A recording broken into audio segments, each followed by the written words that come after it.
Bonjour, c'est Guy et je suis là pour vous parler de ma série préférée.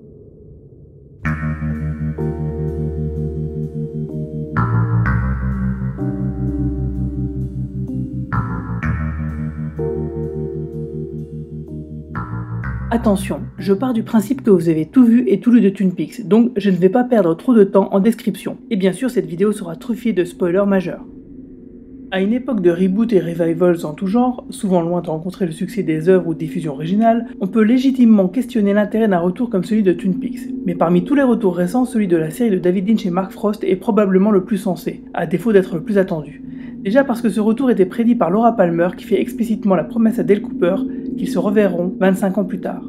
Twin Peaks réussit son retour où celui d'X-Files échouait, pour les 3/4 en tout cas. La comparaison porte ici sur le fait que Twin Peaks ne se repose pas sur ses lauriers et se réinvente dans la forme comme sur le fond, même si c'est un prolongement logique de ce qu'il y a eu auparavant, notamment avec les livres et le film.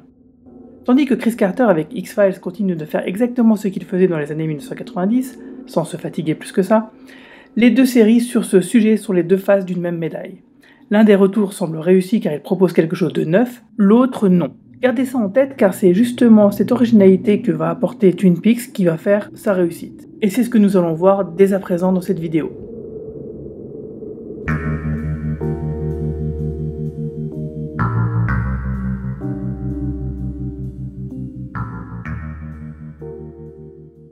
J'ai vu les 8 premiers épisodes et je suis loin d'être déçu.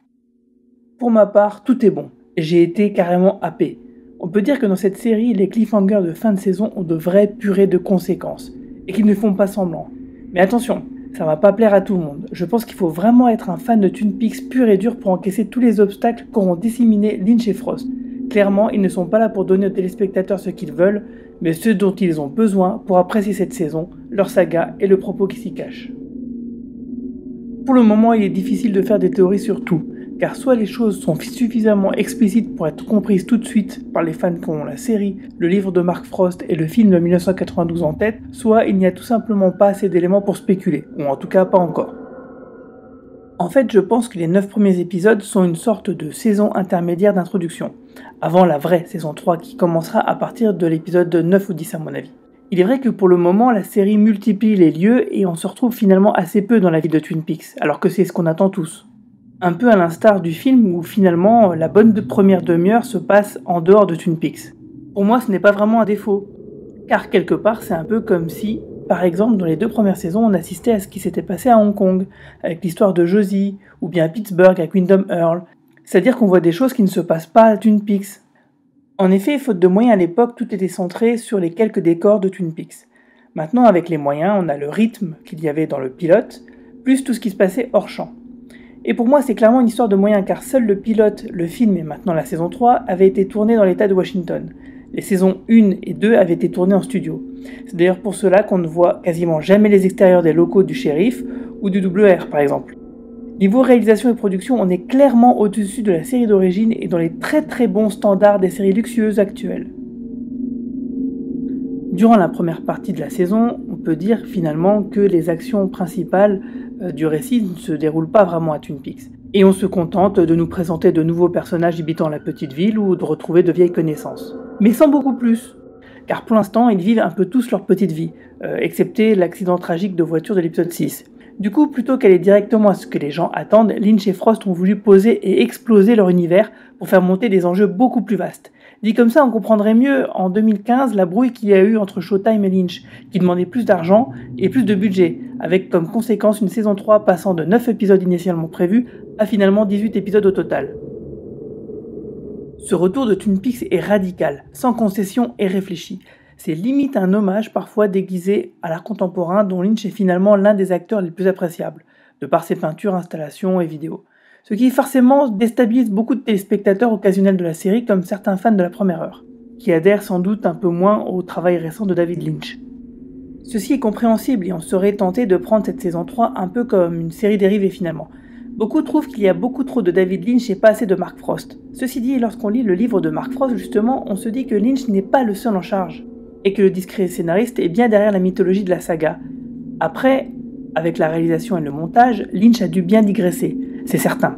Mais c'est justement ça qui est plaisant. Personnellement, je n'aurais pas aimé revoir un truc trop proche de ce qui avait été fait il y a 25 ans. Mais ceci dit, il est toujours possible qu'il y ait tout de même une portion d'épisodes un peu old school dans la deuxième partie de la saison. En tout cas, moi j'adore le fait que Diane emmerde tout le monde. Un peu comme pour dire quelque part « Hey le téléspectateur, tu m'avais toujours imaginé ainsi ? Eh ben je t'emmerde, ok, je suis comme je veux. » Ce qui est un peu l'image de la saison 3 finalement. Et ce qui est clairement l'état d'esprit des deux créateurs de la série, à ma plus grande joie.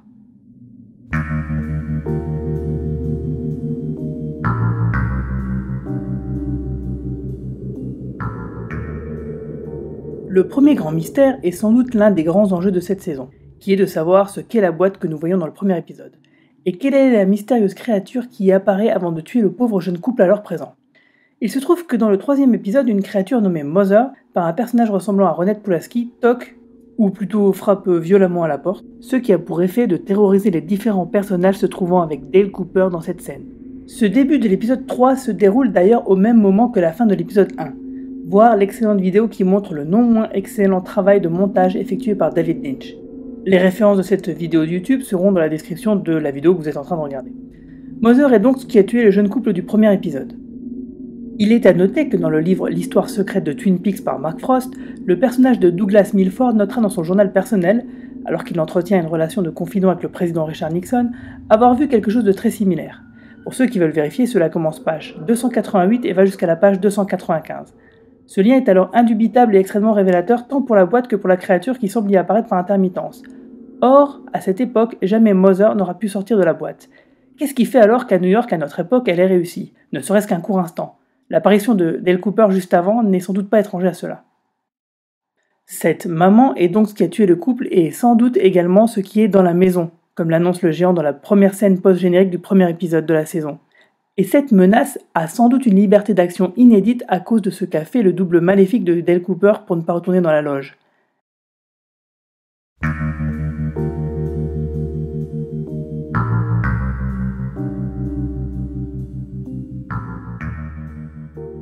Dans Twin Peaks, depuis le début, les problèmes de lumière récurrents sont surtout une manière pratique d'évoquer l'électricité.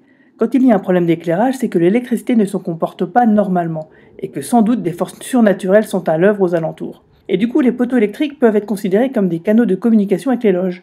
En effet, dans le film Firework With Me, le poteau que regardent les agents Desmond puis Cooper arbore le chiffre 6, qui est bien en évidence, écrit d'ailleurs avec la même typo que les chiffres 15 et 3 sur l'étrange machine de l'épisode 3 lorsque Mother tape à la porte, machine dans laquelle va voyager Dale Cooper. Le principe de l'électricité est très important pour les créatures voyageant dans les loges, comme nous allons le voir plus tard. Mais ce n'est pas tout. Lors de la scène de mort du gamin renversé par la camionnette de Richard Horn, ce poteau numéro 6 n'est physiquement pas là. Ceux présents se ressemblent mais ne sont pas identiques. Ceci dit, l'âme verte du gamin disparaît alors dans les fils électriques et peut avoir rejoint le poteau numéro 6 qui se trouve à quelques kilomètres de là, au camping de la Grosse Truite. Karl, le gérant du camping, voit alors l'âme verte s'échapper, car il a des capacités comme ceux de Margaret, la femme à la bûche, du fait de leur passage dans une des loges. Pour plus de détails là-dessus, je vous renvoie d'ailleurs au livre L'histoire secrète de Twin Peaks. Et oui, encore. Il est donc possible que ce poteau que nous découvrons dans le film soit quelque part l'entrée pour l'une des loges. Si on admet ça, on peut se dire qu'il est possible que la science puisse amener les créatures vers nous avec une construction humaine, comme une boîte par exemple.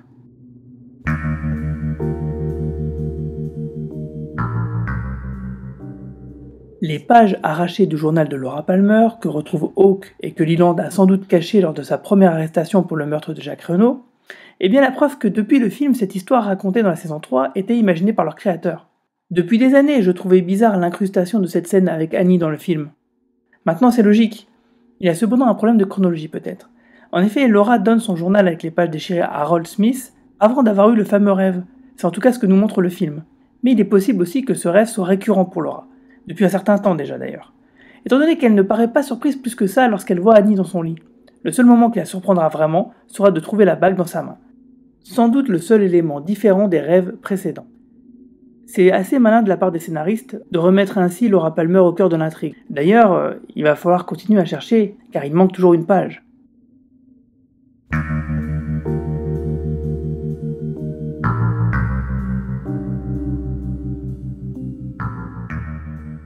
Quant au bad boy fumeur, drogué, dealer et écraseur d'enfants, il est crédité dans l'épisode où il apparaît, dans le générique, comme étant Richard Horn. Du coup, plusieurs possibilités sur son identité existent. Certains pensent que c'est le fils qu'Audrey aurait eu avec le mauvais Cooper. Suite à l'explosion de la banque dans le dernier épisode de la saison 2, il est dit que Mr. C semble rendre visite à une Audrey comateuse. Il est possible alors qu'elle ait été violée dans son sommeil et que c'est donné Richard. Il est possible que cela soit un demi-frère d'Audrey. Donna Hayward était déjà la demi-sœur d'Audrey par exemple. Ben aurait pu se remarier durant ses 25 ans. Bon, il est certain que la théorie sur Audrey soit la plus probable. Mais, et si Mr. C était allé au service de Traumato non pas pour aller voir Audrey, mais pour plutôt récupérer l'anneau de la Old Cave qui avait été volé à Annie par une infirmière à l'hôpital. Voir une scène coupée du film. Bague qui lui servira manifestement à créer Doogie plus tard. Les paris restent donc ouverts. Sinon, question, Sonny Jim est vraiment le fils de Doogie ? Une sorte d'homonculus comme Doug, ça peut faire des gosses ? Si oui, alors la théorie du mauvais Cooper papa est plausible. Et ce bon Dale Cooper aurait été alors papa plus d'une fois malgré lui.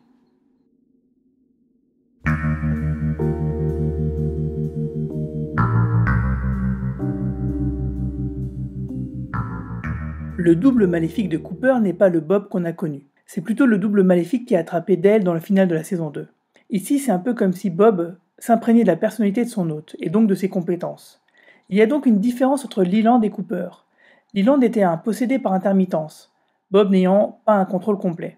Mais vu ce qui est arrivé à Cooper dans la Black Lodge, ici le contrôle est total. En effet, puisque ce n'est pas vraiment Dale Cooper. Bob et le mauvais Cooper sont deux esprits dans un seul et même corps.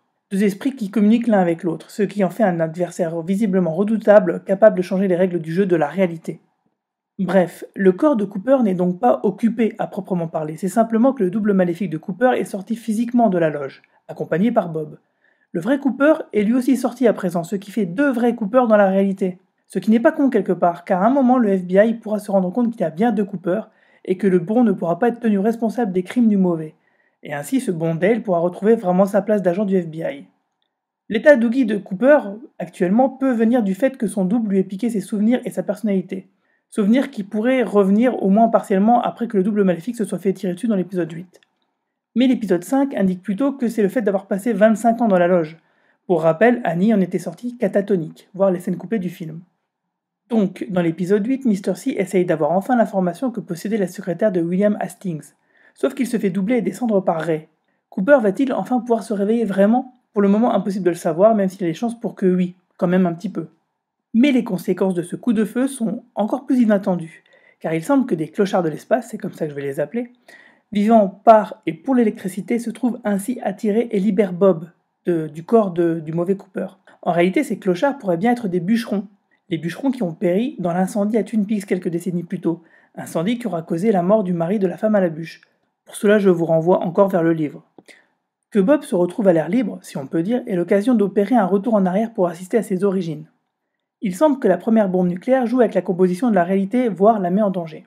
Ce qui permet ou donne l'occasion à Mother d'accoucher, créer ou libérer Bob parmi d'autres créatures. Comme nous l'avons vu dans la série, l'électricité et les courants magnétiques issus de l'activité humaine permettent des passages entre différents mondes.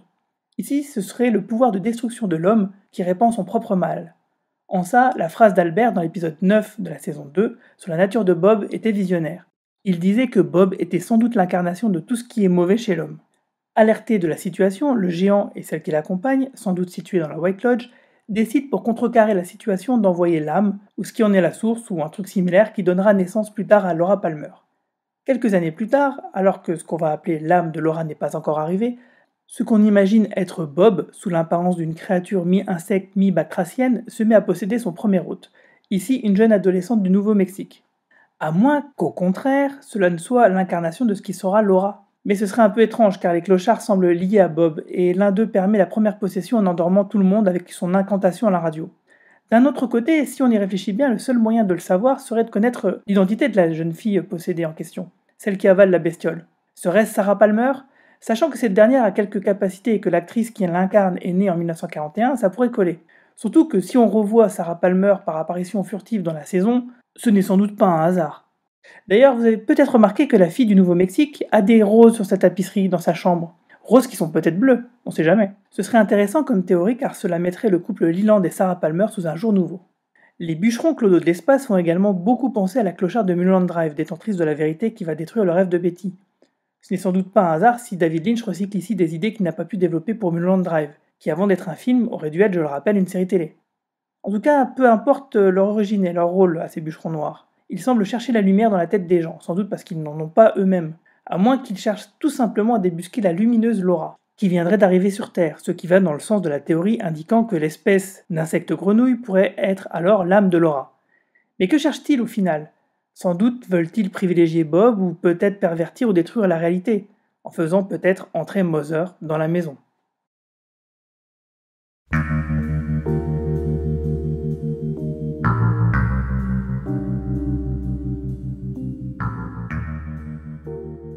Comme je le disais plus tôt, l'intrus dont parle le géant pourrait bien être Mother. En effet, dans l'épisode 3, avant que Cooper ne retrouve sa réalité, il se trouve dans un endroit très proche de celui où se trouve le géant. Donc il est possible que ce soit la White Lodge. Et Mother frappe à la porte et essaye de rentrer. Si cet endroit est la White Lodge, il y a fort à parier que celle-ci est sur le point de se faire envahir par les pires sentiments, incarnés par Mother, qui serait sans doute stimulé par les agissements de Bob, ou peut-être même du milliardaire mystérieux. Mother vient-elle d'un endroit hors des loges et du monde des hommes ? Vient-elle d'un troisième monde pouvant nuire aux deux premiers ? Personnellement, je pense que si un troisième monde devait exister dans Twin Peaks, il pourrait bien être notre propre réalité. Il n'y a que nous, téléspectateurs, et notre monde pour détruire les deux premiers. Le tout serait alors une véritable mise en abîme. Dale Cooper comprendrait alors qu'il est un personnage de fiction, qu'il vit dans un rêve. Je pense à cette théorie depuis Mulholland Drive pour des raisons évidentes. Déjà, plusieurs fois dans la série, des personnages nous regardent, nous, téléspectateurs, brisant le quatrième mur. Ensuite, Philip Jeffries affirme que tout le monde vit bien dans un rêve. Mais il y a aussi un élément venant du documentaire Art of Life, un documentaire sur David Lynch qui est intriguant. Sur une page d'un cahier, nous pouvons y lire une scène qui n'est pas encore arrivée dans la saison 3. Alors attention, c'est peut-être un spoiler. Ce que décrit cette page de script, visiblement c'est une scène qui se déroule à Paris. Il y a un film qui passe dans une télévision, et Gordon Cole rentre littéralement dans l'écran. Et ce film devient alors sa réalité. Ce qui rappelle la façon dont l'orbe de Laura est envoyé sur Terre. Gordon Cole s'interroge alors sur la réalité dans laquelle il se trouve. Il s'interroge auprès de Monica Bellucci qui est clairement nommée avec son nom d'actrice. Ce n'est donc pas un personnage, elle semble jouer son propre rôle. Tout ceci n'est donc pas anodin. À moins que Lynch et Frost n'aient pas encore trouvé de nom pour le personnage joué par Monica Bellucci. Et tout cela me fait même penser à la petite scène qu'on devine dans le teaser diffusé en 2016 avec ce que j'imagine être Gordon Cole, souvenez-vous. Tout ceci n'est que pure spéculation, nous verrons bien d'ici 10 épisodes le degré de véracité de cette théorie sur la réalité.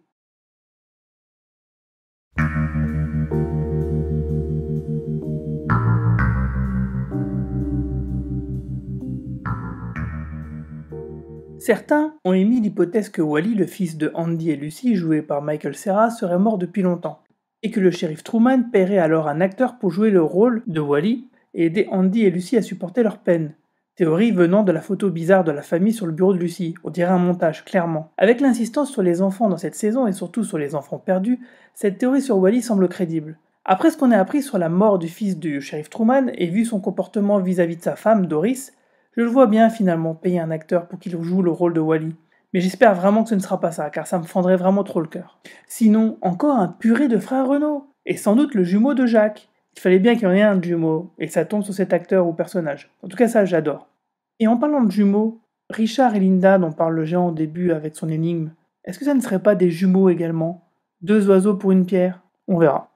Sinon, jusqu'à l'épisode 7, la tendance allait vers un retour progressif à l'ambiance Twin Peaks, celle des premières saisons. Au fur et à mesure que la saison avançait, ça allait de pair avec l'évolution de Dale Cooper qui semblait peu à peu retrouver ses esprits. Mais ça, c'était avant l'épisode 8. On a dû perdre des gens en route à ce moment-là. Et ensuite, allons-nous vraiment repartir à Twin Peaks ? Personnellement, je pense que oui. D'ailleurs, attention spoiler, voici les titres des épisodes à venir et vous voyez qu'un recentrage de l'intrigue va s'amorcer. L'épisode 12 annonce même quelque chose en rapport avec l'agent Chester Desmond. Eh ouais, enfin. Mais il nous reste encore de nombreuses questions. Entre autres, c'est quoi cette grosse boîte et qui l'a construite ? Que cherche à faire Philip Jeffries exactement, à part chercher à tuer tous ceux qui semblent être Cooper ? Et qu'a fait le Major Briggs pendant 25 ans, et pourquoi n'a-t-il pas vieilli ? Et je me demande, quand est-ce qu'ils vont trouver les notes du Major Briggs que Tammy doit éplucher ? Dans le livre, il est dit que c'est sur une scène de crime, mais laquelle ? Ce moment n'est sans doute pas encore arrivé, et va peut-être arriver dès que le FBI arrivera à Buckhorn. Autre chose, Et si 25 ans plus tard, une nouvelle jeune fille trouvait la mort dans d'atroces et mystérieuses circonstances, dans la petite ville que nous connaissions si bien? L'histoire qui se répète un quart de siècle plus tard serait possible. Et si c'était Becky, qui pourrait être la fille de Bobby et de Shelly? Un parallèle si troublant serait à la limite de la réincarnation. Enfin, c'est encore un autre sujet. En tout cas, nous aurons des réponses à toutes ces questions en septembre, donc d'ici à peu près 2 mois, quand la saison sera terminée. Sachez que, 1 mois après la fin de la série, Mark Frost va sortir un nouveau livre, Les dossiers finaux de Twin Peaks. En attendant, d'ici là, on profite encore du voyage.